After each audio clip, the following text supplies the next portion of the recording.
Well, hello, good people. Mark Holmes here at the Red Brick House. And as always, I want to say thank you all for watching, commenting, subscribing, and being part of the Joe Luke J Job. And it's kind of amazing because I keep saying with this Red Brick House how things just work out. Today is actually going to be really cool because the Heritage Museum from downtown, the curators and the are going to be coming, and some of the people who work there, to actually see the house. And it was great because we are working on the Red Brick campaign because we want this house to actually be part of the National Registry of Historic Places and get the big sign and stuff out front of it. And so what we're doing is we're actually doing a fundraiser, and so people can get a brick that's customized. You know, they can get 3 lines of characters. So some of the people whose family have lived here and stuff are going to get ones and things. And the Waynesboro Historic Society has actually donated $1,000 towards it. And what we're going to be doing with that $1,000 is we're going to be doing some 8x8 bricks with the decade on there. So 1820, 1830, 1840. And each one of these bricks, which will go down the center of the walkway to the house, will have like 3 historical events that have happened, be it Waynesboro or the country. That's a sample. Yeah, the other one actually says the red brick. I know, but that's just a sample of what it'll look like. So that's like what the pavers will look like. And so we'll do a brick walkway. So as you walk up to the house, you will be walking on a timeline of things that have happened in the history of this house. And that's just scratching the surface. The fact that this house is still standing here, it seems like it's happenstance, but I almost wonder, is it really happenstance or was it destiny? Because when I first was introduced to this house I was doing something that I normally don't do, but it was a Grow Waynesboro event, and I didn't win, but it ended up being that I met a person who brought me over to this house. Well, the house was already slated to be destroyed. You didn't win this house? I don't know. Well, it all kind of came towards us.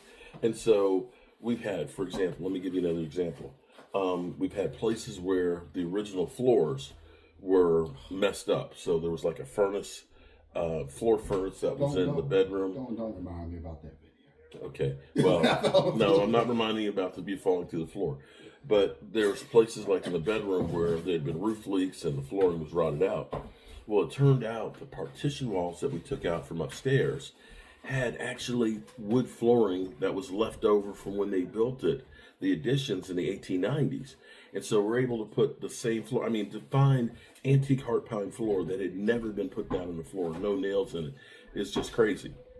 And so to give you another one of these things, the great people from the Heritage Museum, when we went in there to talk to them about finding out historical events that have happened in Waynesboro, like the merger of Basic City and Waynesboro becoming one space, or the big flood of 1943, I think it was, that literally pretty much almost all of downtown was underwater and things, to get these pieces in context. And so I had been looking for this map. I found it online, and this is a map of Waynesboro from the 1890s, and I've seen it online for like $100 and things. And so what's funny about this is things seem to work out perfectly with Red Brick House. We have a poster of the Buffalo Soldiers, and I went to Michael's and I bought a picture frame for it, right? And Michael's always has this sale, buy one, get one free, or buy one, get one half off. And so it was one of those sales. And so I ended up getting the picture frame for the Buffalo Soldiers. And I said, you know what? Let's go ahead and get one identical to it, because we might find something else that we want to put up and using the same picture frame. That's the map. It fits exactly. What are the chances that that I would find the map here in Waynesboro? And shout out to the wonderful museum, because they actually gave us the map. They said, because of all the wonderful work that we've done here in saving the place, we want you to have it. And so it's just crazy to me how all of this stuff has just been working out here at the Red Brick House. And I can't wait for them to see the house. Now, if I can just figure out how this thing goes back on here.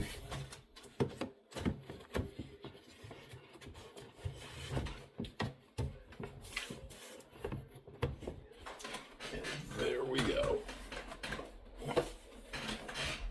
Waynesboro. And the red brick house is right there. That is the red brick house.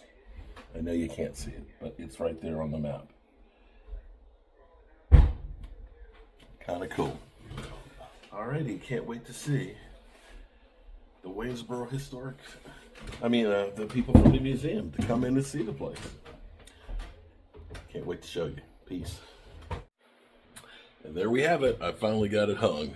So the map, it fits in perfectly. This frame goes so well with the trim and everything in here. Love it. Love it. So I got another one I got to hang over here and get done. And of course we have our P. Buckley Moss. P. Buckley Moss will be back in 2 weeks. And we're going to be talking to her about painting another one. She had said that she would. But we'll see. She's 92 years old. But I would love to be able to get now one with it being finished. One more thing on the red brick house here. The tools that I was looking at from the Verona Antique Ball. And my wife was like, I love these tools, but you need to make something to put them on. And so what I'm going to do is see, like, you've got all these different block planes and things like this. Should do? What's that? We should say if Grandpa wants to donate a piece. Oh, I would love some of the stuff, I'm some sure of the he'd old probably blocks do and it. I'm things. sure he'd Yes. probably be able to donate something. So you can see these pieces, these drill bits and things.